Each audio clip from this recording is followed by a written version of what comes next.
ഇന്നലെ സംസ്ഥാന കോർ ഗ്രൂപ്പിന്റെ മീറ്റിംഗ്, ഇന്ന് സംസ്ഥാന ഭാരവാഹികളുടെയും ജില്ലാ അധ്യക്ഷന്മാരുടെയും യോഗമാണ് ചേർന്നത്. തെരഞ്ഞെടുപ്പ് ഫലത്തെ സംബന്ധിച്ച് വിശദമായിട്ടുള്ള വിലയിരുത്തൽ ഇന്നലെയും ഇന്നും ചേർന്നിട്ടുള്ള യോഗങ്ങളിൽ ഉണ്ടായിരുന്നു. ഓരോ ജില്ലയുടെയും തെരഞ്ഞെടുപ്പ് ഫലത്തെ സംബന്ധിച്ചുള്ള റിപ്പോർട്ടുകൾ ജില്ലാ അധ്യക്ഷന്മാർ അവതരിപ്പിക്കുകയുണ്ടായി. അതിന്റെ അടിസ്ഥാനത്തിൽ തുടർ പരിപാടികളെ കുറിച്ചും ഇന്നത്തെ യോഗത്തിൽ തീരുമാനം എടുക്കുകയും ഈ തെരഞ്ഞെടുപ്പ് ഫലം കേരളത്തിന്റെ രാഷ്ട്രീയ രംഗത്ത് ഗുണപരമായിട്ടുള്ള മാറ്റം ഉണ്ടാക്കാൻ സാധിക്കുന്ന സൂചനകൾ നൽകിയിട്ടുള്ള ഒരു തെരഞ്ഞെടുപ്പാണ്. കേരള പിറവിക്ക് ശേഷം നമ്മുടെ സംസ്ഥാനത്തിന്റെ പൊതുവായിട്ടുള്ള ഒരു വിശ്വാസം എന്നുള്ളത് രണ്ട് മുന്നണികൾക്ക് മാത്രമേ കേരളത്തെ നയിക്കാൻ കഴിയുകയുള്ളൂ എന്നുള്ളതായി. ഒന്നുകിൽ LDF അല്ലെങ്കിൽ UDF എന്നുള്ളതായിരുന്നു പരമ്പരാഗതമായിട്ടുള്ള നമ്മുടെ ഒരു വിശ്വാസം. ആ വിശ്വാസത്തിന്റെ പുറത്ത് മറ്റൊരു രാഷ്ട്രീയ മുന്നണിക്ക് പ്രസക്തിയില്ല എന്ന് ബോധപൂർവം ഒരു നെറേറ്റീവ് ഉണ്ടാക്കാൻ വേണ്ടിയിട്ടുള്ള ശ്രമം എല്ലാ കാലത്തും കേരളത്തിൽ ഉണ്ടായിട്ടുണ്ടായിരുന്നു. അതിനെ മറികടക്കാൻ ഈ പ്രാവശ്യം സാധിച്ചു എന്നുള്ളത് ഒരു വലിയ നേട്ടമായി ഞങ്ങൾ കാണുകയാണ്. അതുകൊണ്ട് 2026 നിയമസഭാ തെരഞ്ഞെടുപ്പ് ഫലം നൽകുന്ന ഏറ്റവും പ്രധാനപ്പെട്ട സൂചന കേരളത്തിൽ LDF-നും UDF-നും ബദലായിട്ടുള്ള ഒരു തേർഡ് ഓൾട്ടർനേറ്റീവ് കേരളത്തിൽ രജിസ്റ്റർ ചെയ്യപ്പെട്ടിരിക്കുന്നു, ജനമത് അംഗീകരിച്ചിരിക്കുന്നു എന്നുള്ളതാണ് തെരഞ്ഞെടുപ്പ് ഫലത്തിന്റെ പ്രധാനപ്പെട്ട സൂചനയായിട്ട് ഞങ്ങൾ വിലയിരുത്തിയിട്ടുള്ളത്. 3 നിയമസഭാ മണ്ഡലങ്ങൾ ജയിക്കാനും 6 മണ്ഡലങ്ങളിൽ 2ാം സ്ഥാനത്ത് വരാനും കേരളത്തിൽ 30 ലക്ഷത്തോളം വോട്ടുകൾ സമാഹരിക്കാനും ദേശീയ ജനാധിപത്യ സഖ്യത്തിന് സാധിച്ചിരുന്നു. ഈ വലിയ വിജയത്തിലേക്ക് ദേശീയ ജനാധിപത്യ സഖ്യത്തെ എത്തിച്ചിട്ടുള്ള കേരളത്തിലെ എല്ലാ വോട്ടർമാരെയും സംസ്ഥാന നേതൃയോഗം നന്ദി രേഖപ്പെടുത്തി. ദേശീയ ജനാധിപത്യ സഖ്യത്തിന് അനുകൂലമായി വോട്ട് രേഖപ്പെടുത്തിയ 30 ലക്ഷത്തോളം വരുന്ന വോട്ടർമാരുടെ ശബ്ദം നിയമസഭയിൽ പ്രതിഫലിക്കാനുള്ള വലിയ ഉത്തരവാദിത്വമാണ് NDA MLA-മാർക്കുള്ളത്. BJP-ക്കും NDA-ക്കും വോട്ട് ചെയ്തവരും വോട്ട് ചെയ്യാത്തവരുമായിട്ടുള്ള ജനവിഭാഗമുണ്ട്. അവർക്കെല്ലാവർക്കും നീതി ഉറപ്പാക്കാൻ സാധിക്കുന്ന അവരുടെ ശബ്ദമായിട്ട് NDA MLA-മാർ നിയമസഭയിൽ ഉണ്ടാകണം എന്നുള്ളതാണ് ഞങ്ങൾ എടുത്തിട്ടുള്ള തീരുമാനം. അതുകൊണ്ട് കേരളത്തിൽ ഒരു യഥാർത്ഥ ജനകീയ പ്രതിപക്ഷമായിട്ട് പ്രവർത്തിക്കാൻ ദേശീയ ജനാധിപത്യ സഖ്യം തയ്യാറാകും. കേരളത്തിലെ ജനങ്ങളുടെ ഏറ്റവും പ്രധാനപ്പെട്ട രാഷ്ട്രീയ പ്രശ്നങ്ങൾ, ജീവിത പ്രശ്നങ്ങൾ നിയമസഭയിൽ അവതരിപ്പിക്കുക എന്നുള്ളതാണ് ഞങ്ങളുടെ ഉത്തരവാദിത്വമായിട്ട് ഞങ്ങൾ കാണുന്നു. പുതിയ ഗവൺമെന്റ് അധികാരത്തിലേൽക്കാൻ വേണ്ടി പോകുന്നു. പുതിയ ഗവൺമെന്റിനെ BJP സ്വാഗതം ചെയ്യുന്നു. പുതിയ ഗവൺമെന്റിന്റെ മുൻഗണനാക്രമങ്ങൾ എന്താണെന്ന് അറിഞ്ഞതിന് ശേഷം ആ ഗവൺമെന്റിന്റെ പ്രവർത്തനങ്ങൾ സഹകരിക്കാൻ BJP തയ്യാറാണ്. പ്രത്യേകിച്ചും വിവേചനരഹിതമായിട്ടുള്ള വികസനം ഉറപ്പുവരുത്താൻ, നീതിയുക്തമായിട്ടുള്ള വികസനം ഉറപ്പുവരുത്താൻ, എല്ലാ ജനവിഭാഗങ്ങളുടെയും തുല്യതയോടുകൂടി കാണാൻ ഈ സർക്കാർ പരിശ്രമിച്ചാൽ അത്തരമൊരു വികസന പരിശ്രമത്തിന് എല്ലാ പിന്തുണയും BJP-യുടെ ഭാഗത്ത് ഉണ്ടാകും. വിവേചനരഹിതമായിട്ടുള്ള വികസനം എന്നുള്ളതാണ് ഞങ്ങൾ മുമ്പോട്ട് വെക്കുന്ന കാഴ്ചപ്പാട്. കേന്ദ്രത്തിലെ നരേന്ദ്രമോദി ഗവൺമെന്റ് ഒരു സംസ്ഥാനത്തോടും വിവേചനം കാണിക്കുന്നില്ല. പക്ഷെ നിർഭാഗ്യവശാൽ നമ്മുടെ കേരളത്തിൽ തദ്ദേശഭരണ സ്ഥാപനങ്ങളോട് പോലും രാഷ്ട്രീയത്തിന്റെ പേരിൽ വിവേചനം കാണിക്കുന്ന ഒരു സമീപനമാണ് കഴിഞ്ഞ കാലങ്ങൾ സ്വീകരിച്ചിരുന്നത്. കഴിഞ്ഞ 10 വർഷത്തെ LDF ഗവൺമെന്റ് BJP ഭരിക്കുന്ന തദ്ദേശ സ്വയംഭരണ സ്ഥാപനങ്ങളോടൊക്കെ അങ്ങേയറ്റം ക്രൂരമായിട്ടുള്ള സമീപനമാണ് സ്വീകരിച്ചിരുന്നത്. പുതിയ ലോക്കൽ ബോഡി തെരഞ്ഞെടുപ്പ് പൂർത്തിയായതിനു ശേഷം ഞങ്ങൾ ഭരിക്കുന്ന തിരുവനന്തപുരം കോർപ്പറേഷൻ, ഞങ്ങൾ ഭരിക്കുന്ന മുനിസിപ്പാലിറ്റികൾ, ഞങ്ങൾ ഭരിക്കുന്ന പഞ്ചായത്തുകൾ, അവരോടെല്ലാം അങ്ങേയറ്റം വിവേചനപൂർണമായിട്ടുള്ള സമീപനമാണ്, ശത്രുതാപരമായിട്ടുള്ള സമീപനമാണ്. BJP-യോടുള്ള ശത്രുത ഞങ്ങൾ ഭരിക്കുന്ന തദ്ദേശഭരണ സ്ഥാപനങ്ങളിലെ ജനങ്ങളോടുള്ള ശത്രുതയാക്കി മാറ്റാനാണ് CPM-ഉം LDF-ഉം ശ്രമിച്ചിട്ടുള്ളത്. അതിൽ തിരുത്തലുണ്ടാവണം, വിവേചനപൂർണമായ സമീപനം ഉണ്ടാവരുത്. എന്ന് ഞങ്ങൾ പുതിയ അധികാരമേൽക്കുന്ന UDF ഗവൺമെന്റിനോട് ആവശ്യപ്പെടുകയാണ്. അങ്ങനെ വിവേചനരഹിതമായിട്ടുള്ള വികസനം കൊണ്ടുവരാൻ UDF ഗവൺമെന്റ് ശ്രമിച്ചാൽ അതിനെ സ്വാഗതം ചെയ്യാനും അതിന്റെ കൂടെ നിൽക്കാനും BJPയും NDAയും എല്ലാ കാലത്തും പ്രതിജ്ഞാബദ്ധമാണ്. കേന്ദ്ര ഗവൺമെന്റിന്റെ കേരളത്തോട് ഏറ്റവും നിർലോഭമായിട്ടുള്ള സഹായമാണ് കേന്ദ്ര സർക്കാരിന് കിട്ടുന്നത്. പക്ഷെ കഴിഞ്ഞ 10 വർഷമായി പിണറായി വിജയന്റെ കഴിഞ്ഞ ഗവൺമെന്റ് ചെയ്തത് കേന്ദ്ര സർക്കാരോട് യുദ്ധം പ്രഖ്യാപിച്ച് എല്ലാ കേന്ദ്രാവിഷ്കൃത പദ്ധതികളെയും കേരളത്തിൽ അട്ടിമറിക്കുക എന്നുള്ള സമീപനമാണ് കഴിഞ്ഞ 2 പിണറായി സർക്കാരുകളും ചെയ്തിട്ടുള്ളത്. അതിൽ മാറ്റം വരുത്താൻ പുതിയ ഗവൺമെന്റ് തയ്യാറാകണം ഞങ്ങൾ ആവശ്യപ്പെടുകയാണ്. കേന്ദ്രാവിഷ്കൃത പദ്ധതികൾ BJP വിരോധത്തിന്റെ പേരിലും മോഡി വിരോധത്തിന്റെ പേരിലും മലയാളികൾക്ക് നഷ്ടപ്പെടാൻ വേണ്ടി പാടില്ല. അതുകൊണ്ട് ഈ സർക്കാർ കഴിഞ്ഞ സർക്കാരിന്റെ കാലത്ത് തെറ്റ് തിരുത്തണം. PMC പദ്ധതി ഉൾപ്പെടെ, ആയുഷ്മാൻ ഭാരത് പദ്ധതി ഉൾപ്പെടെ, PM വയോബന്ധൻ പദ്ധതി ഉൾപ്പെടെ കേരളത്തിൽ പിണറായി വിജയൻ നിഷേധിച്ചിട്ടുള്ള കേന്ദ്രാവിഷ്കൃത പദ്ധതികളുണ്ട്. കേരളത്തിലെ സാധാരണക്കാരായിട്ടുള്ള ആളുകൾക്ക് കോടിക്കണക്കിന് രൂപയുടെ ആനുകൂല്യം കിട്ടുന്ന ഈ പദ്ധതികൾ അത് BJP വിരോധം കൊണ്ടാണ് കേരളത്തിൽ നിഷേധിച്ചിരുന്നത്. അതുകൊണ്ട് അത്തരം പദ്ധതികൾ കേരളത്തിൽ നടപ്പിലാക്കാൻ, കേന്ദ്രാവിഷ്കൃത പദ്ധതികൾ കേരളത്തിൽ നടപ്പിലാക്കാൻ പുതിയ ഗവൺമെന്റ് തയ്യാറാകണം എന്ന് BJP ആവശ്യപ്പെടുകയാണ്. അത്തരമൊരു സമീപനമാകണം. രാഷ്ട്രീയ വിരോധം വേറെ, വികസനം വേറെ. ജനങ്ങൾക്ക് പ്രയോജനപ്പെടുന്ന കാര്യങ്ങൾ രാഷ്ട്രീയത്തിന്റെ കണ്ണട മാറ്റിവെച്ചുകൊണ്ട് കേരളത്തിൽ പ്രയോജനപ്പെടുത്താൻ ആവശ്യമായിട്ടുള്ള സാഹചര്യം ഉണ്ടാക്കണം എന്ന് പുതിയ ഗവൺമെന്റിനോട് ഞങ്ങൾ ആവശ്യപ്പെടുക. ഞങ്ങൾ മുൻവിധിയോടുകൂടി ഒന്നും കാണുന്നില്ല. പക്ഷെ കേരളത്തെ സംബന്ധിച്ചിടത്തോളം UDF ജയിച്ചപ്പോ ഒരുപാട് ആശങ്കകൾ കേരളത്തിലെ ജനങ്ങൾക്കുണ്ട്.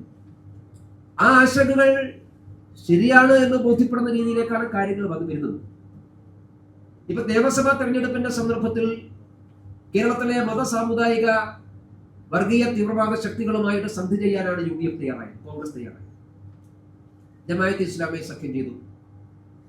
ചില സ്ഥലങ്ങളിൽ അവർ SDP സഖ്യം ചെയ്തു. കഴിഞ്ഞ ദിവസം ബഹുമാനപ്പെട്ട നിയുക്ത മുഖ്യമന്ത്രി പറയുന്നത് കേട്ടു, ഞാൻ SDP വോട്ട് വേണ്ട ഇത് ഞങ്ങൾ പറഞ്ഞിട്ടുള്ളത്. എവിടെയാണ് പറഞ്ഞിട്ടുള്ളത്? മഞ്ചേശ്വരത്ത് SDP വോട്ട് ആർക്കായിരുന്നു? UDFന്റെ സ്ഥാനാർത്ഥിയില്ല പരസ്യമേ SDP സഹായം ചോദിച്ചത്. അന്നത്തെ പ്രതിപക്ഷ നേതാവ് ഇന്നത്തെ നിയുക്ത മുഖ്യമന്ത്രി ഇത് കണ്ടില്ല. അപ്പൊ തരാതരം പോലെ SDP പിന്തുണയും ജമാഅത്തെ ഇസ്ലാമിയുടെ പിന്തുണയൊക്കെ വരുത്തി ഒരു ഏകീകരണം ഉണ്ടാക്കി, സാമുദായിക ഏകീകരണം ഉണ്ടാക്കി, തീവ്രവാദ ശക്തികളെ സഹായിച്ച് അങ്ങനെയാണ് UDF ഗവൺമെന്റ് അധികാരത്തിൽ വരുന്നത്.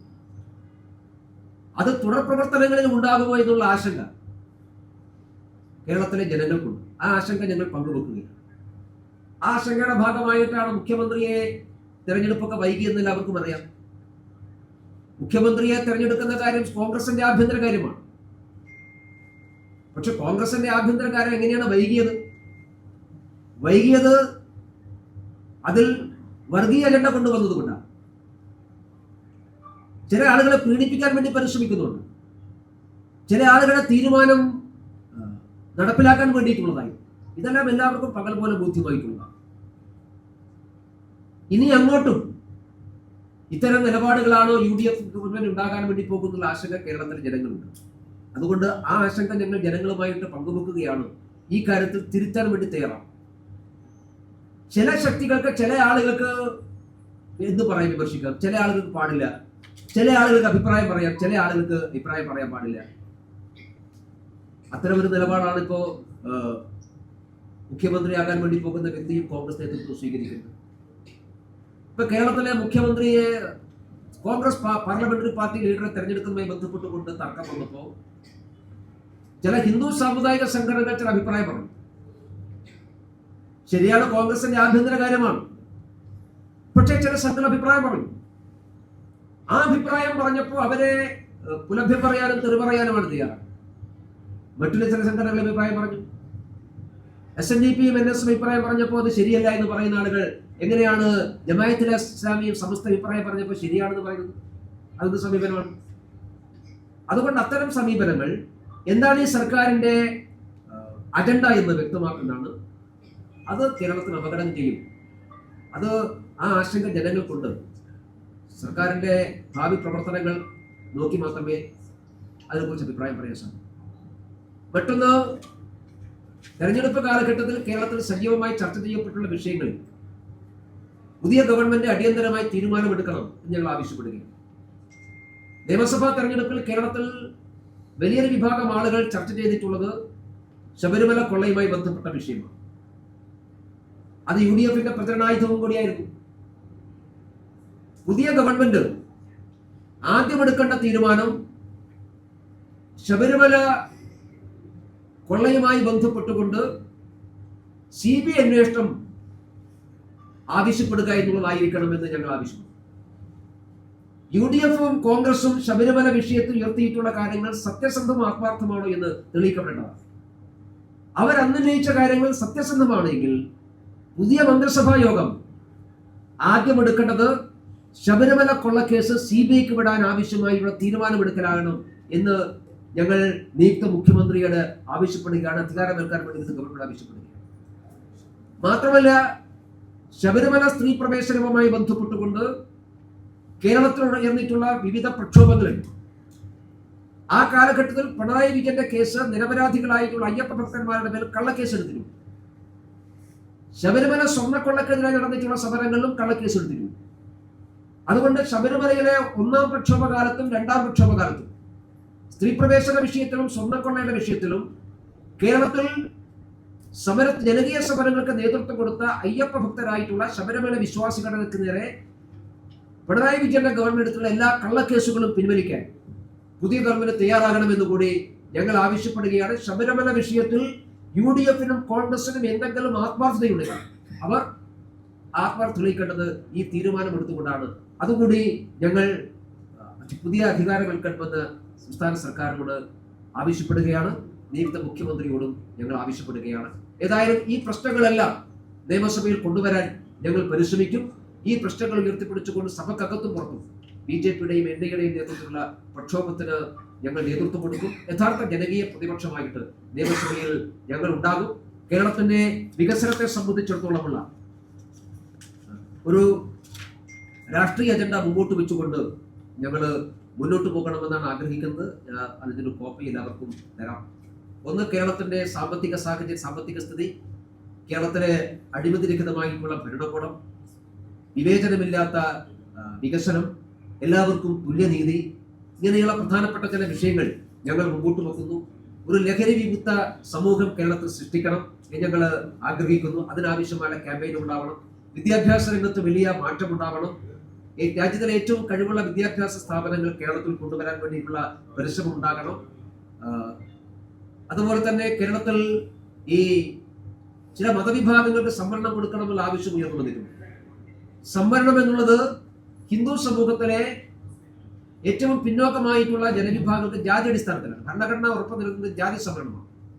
OBC വിഭാഗത്തിന് അർഹതപ്പെട്ട സംവരണം തട്ടിയെടുക്കാൻ വേണ്ടിയുള്ള പിൻവാതിൽ ശ്രമമൊക്കെ കേരളത്തിൽ ആരംഭിച്ചിട്ടുണ്ട്. അത്തരം പരിശ്രമങ്ങൾ അംഗീകരിച്ചു കൊടുക്കാൻ വേണ്ടി സാധിക്കില്ല.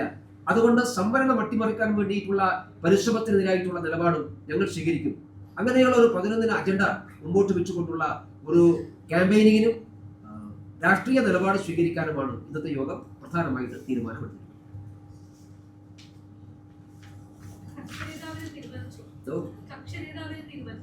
ഇല്ല, അത് പാർട്ടി കേന്ദ്ര നേതൃത്വമാണ്.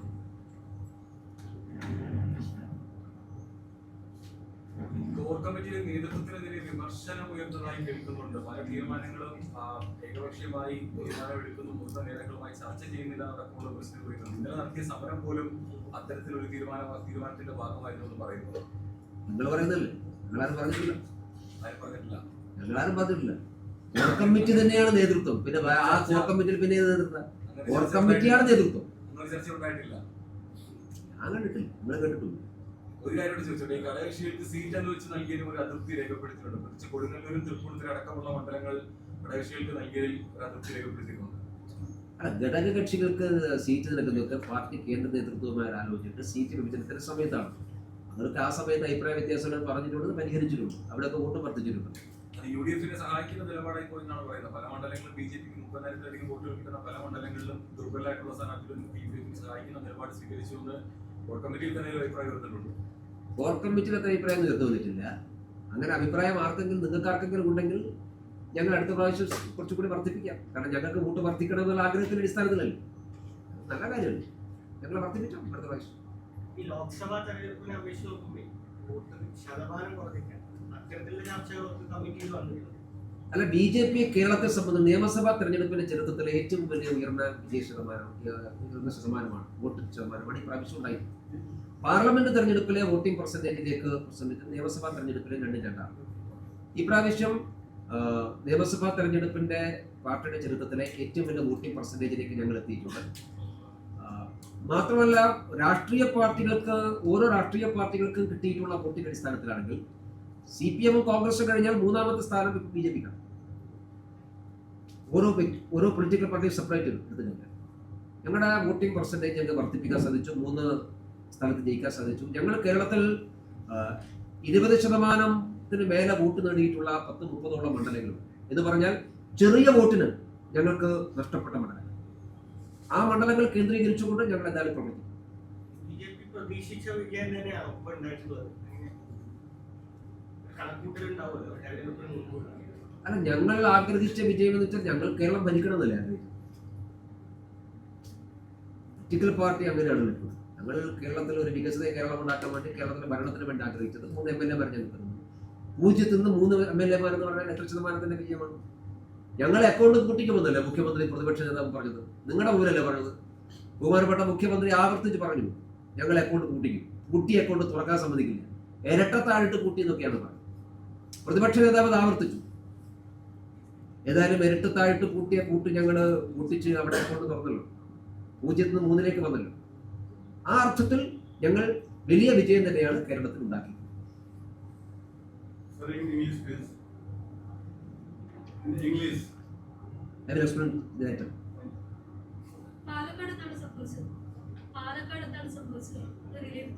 പാലക്കാട് എന്താ സംഭവിച്ചത്? പാലക്കാട് ഏറ്റവും പ്രതീക്ഷയുണ്ടായിരുന്ന സീറ്റാണ്.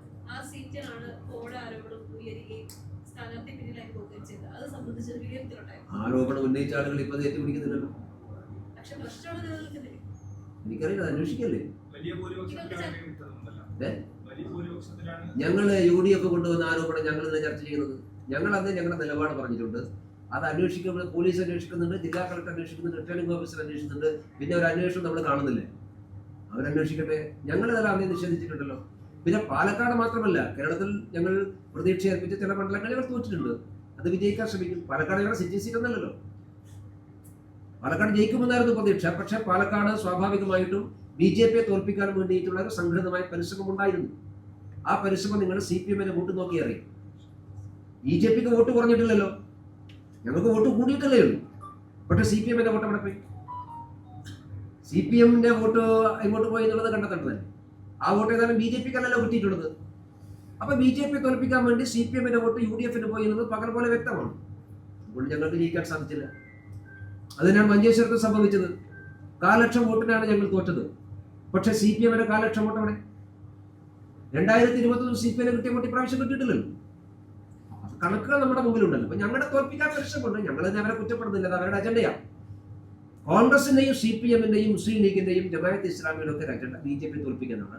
അതിനെയും മറികടന്നുകൊണ്ട് ഞങ്ങൾ ഈ പ്രാവശ്യം 3 സ്ഥലത്ത് ജയിച്ചു. അടുത്ത പ്രാവശ്യം കേരളം മുഴുവൻ അതിനെ ജീവിക്കുന്നു.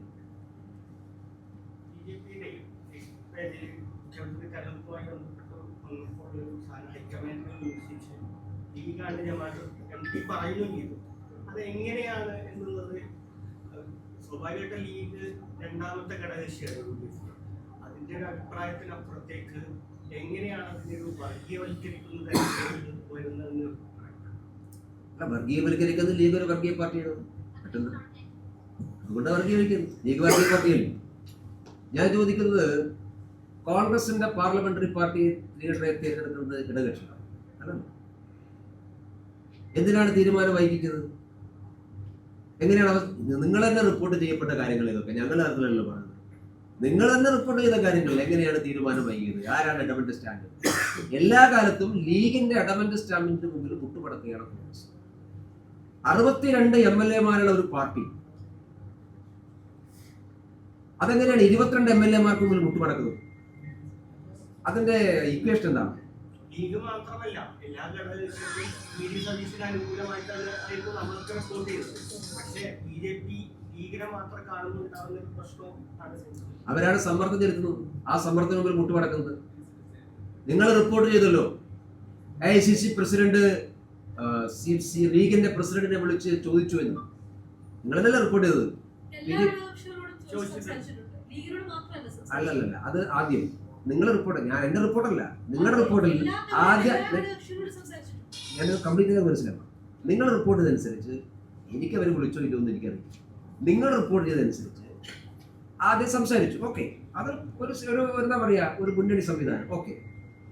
രണ്ടാമത് തീരുമാനം പ്രഖ്യാപിക്കുന്നതിന് തൊട്ട് മുമ്പ് എന്തേ പാണക്കാട് മാത്രം ഒരു ഫോൺ കോൾ പോയി? നിങ്ങളല്ലേ റിപ്പോർട്ട് ചെയ്തത്? അല്ലെങ്കിൽ നിങ്ങൾ റിപ്പോർട്ട് ചെയ്ത് തെറ്റാണെന്ന് നിങ്ങൾ പറഞ്ഞാൽ സമ്മതിക്കും. നിങ്ങൾ റിപ്പോർട്ട് എല്ലാ കേരളത്തിലെ എല്ലാ മീഡിയയും ഒരേപോലെ റിപ്പോർട്ട് ചെയ്തു. 12 മണിക്ക് കോൺഗ്രസ് പാർലമെന്ററി പാർട്ടി ലേറ്റർ മുമ്പ് മല്ലികാർജുൻ ഖാർഗെ പാണക്കാട് ഒരു ഫോൺ കോൾ പോയി, നിങ്ങൾ റിപ്പോർട്ട് ചെയ്തു. എന്റെ ചോദ്യം, എന്തേ PJ ജോസഫിനെ വിളിച്ചില്ല? എന്തേ ഷിബി ബേബി ജോണിനെ വിളിച്ചില്ല? എന്തേ CP ജോണിനെ വിളിച്ചില്ല? അവരാരും ഘടകകക്ഷികളല്ല. എന്താണ് പാണക്കാട് മാത്രം ഒരു പ്രത്യേകത? അതാണ് ഞങ്ങൾ ചോദ്യം ചെയ്തത്. മുസ്ലിം ലീഗ് സമ്മർദ്ദം ചെലുത്തുന്ന സർക്കാരായിരിക്കും എന്ന മുൻവിധിയോടുകൂടിയാണോ BJP ഇപ്പോൾ ഈ സർക്കാരിനെ കാണുന്നത്? ആശങ്ക ഞങ്ങൾക്ക് മാത്രമല്ല, കേരളത്തിലെ എല്ലാ വിഭാഗം ജനങ്ങൾക്കും ഉണ്ട്. ഞങ്ങൾ ആശങ്ക പങ്കുവെക്കുന്നു. ഇത്രയുണ്ട്. ഇത് സത്യമാണ്. മുൻകാലാനുഭവം അങ്ങനെയാണ്. ലീഗ് ഒരു മന്ത്രിസ്ഥാനം ആവശ്യപ്പെട്ടാൽ വെള്ളിത്തളികയിൽ അത് കേരളത്തിലെ കോൺഗ്രസ് നേതാക്കന്മാർ പാണക്കാട് വീട്ടുമുറ്റത്ത് എത്തിക്കുമെന്ന് ലീഗിന്റെ ഒരു MLA പരസ്യമായി പറഞ്ഞത് കേട്ട നാടാണ് കേരളം. നല്ല ചരിത്രമായി. വിദ്യാഭ്യാസ വകുപ്പ് ലീഗിന് കൊടുക്കരുതെന്നുള്ള അഭിപ്രായം ചില BJP നേതാക്കളുടെ ഭാഗത്തുനിന്ന് സംസ്ഥാന നേതൃത്വം ചർച്ച ചെയ്തതെന്നാണ് നിങ്ങളുടെ അഭിപ്രായം? ഞങ്ങൾ പൊതുവായിട്ടുള്ള വിഷയങ്ങളെ കുറിച്ചാണ് ചർച്ച ചെയ്യുന്നത്. ലീഗിന്റെ സമ്മർദ്ദത്തിന് വഴങ്ങുന്നതിനെ കുറിച്ച് ഞങ്ങൾ ചർച്ച ചെയ്തിട്ട് ആശങ്ക ഞങ്ങൾ രേഖപ്പെടുത്തിയിട്ടുണ്ട്. ബാക്കി കാര്യങ്ങൾ ഈ ഗവൺമെന്റ് ഇതൊക്കെ തീരുമാനമനുസരിച്ച് പറയും. അല്ല, വിദ്യാഭ്യാസ വകുപ്പ് സാധാരണ നിലക്ക് ഒരു ദേശീയ പാർട്ടി കൈകാര്യം ചെയ്യണമെന്ന് എല്ലാ കാലത്തും ഞങ്ങൾ പറഞ്ഞിട്ടുള്ളതാണ്. അത് അങ്ങനെ ആയിരിക്കണം. നേരത്തെ LDF ആയാലും UDF ആയാലും അത് ഏതെങ്കിലും ഒരു പ്രാദേശിക പാർട്ടികൾ കൊടുക്കലാണ്. പ്രത്യേകിച്ചും ലീഗിന് വിദ്യാഭ്യാസം കൊടുക്കുമ്പോൾ അതിന് അതിൻ്റെതായ അജണ്ടകളുണ്ട്. ലീഗിന്റെ അജണ്ട നടപ്പിലാക്കാൻ ശ്രമം ഉണ്ടാവും. അപ്പൊ ഇത് കോൺഗ്രസ് ഏറ്റെടുക്കണം. ദേശീയ പാർട്ടിയല്ലേ, കോൺഗ്രസ് ഏറ്റെടുക്കണം. അത്രേ ഉള്ളൂ. സഭയിൽ 3 MLA-മാരുണ്ട്. എങ്ങനെയാണ് പ്രതിപക്ഷ കാണുന്നത്? സഭയിൽ അടക്കമുള്ള കാര്യങ്ങൾ ചർച്ച ചെയ്യും. ഈ ഇപ്പോഴുള്ള പ്രതിപക്ഷത്തോട് സഹകരിച്ച് മുന്നോട്ട് പോകുന്നതാണ് അതിന്റെ സമാന്തരമായിട്ട് തന്നെ ആയിരിക്കും പ്രവർത്തനങ്ങൾ. അല്ല, ഞങ്ങൾ മുൻകൂട്ടി കാണുന്നത് LDF-ഉം UDF-ഉം തമ്മിലൊരു സഹകരണം മുന്നണി നിയമസഭയ്ക്ക് കിട്ടുന്നതാണ്.